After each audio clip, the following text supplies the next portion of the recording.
The Sunday Times of Malta rrapportat kif diversi negozji qegħdin ta' kuljum jisibuha diffiċli wisq biex jaħdmu ma' diversi banek minħabba numru ta' spejjeż li mhumiex ġustifikati u burokrazija żejda li qiegħda tkompli toħloq ostakli ġodda. Numru ta' negozji qegħdin jispiċċaw jistennew xhur sakemm jirċievu l-finanzi neċessarji biex jkomplu jinvestu u jkabru n-negozju tagħhom. U mhux tal-li żdied dan iż-żmien, iżda wkoll huma diversi oħra li qegħdin jirrapportaw li l-banek lanqas biss qegħdin jaċċettawlhom l-applikazzjoni għas-self.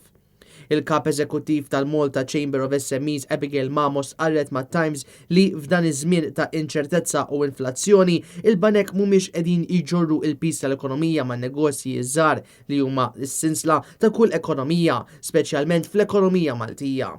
Abigail Mamo komplet biex tiddiskrivi kif iż-żieda fil-burokrazija fil-banek Maltin bdiet tiżdied lura fl-2018 meta il-banek Maltin ġew taħt skrutinju internazzjonali minħabba id-diversi skandli ta' ħasil ta' flus.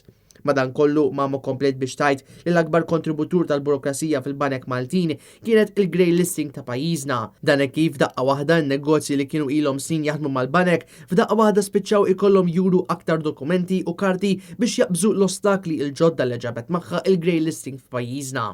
Mamos qalet li dawn ix-xjeni fis-servizzi finanzjarji ta' Malta qegħdin ikomplu jostakalaw il-mixja lejn in-normalità fl-ekonomija ta' pajjiżna.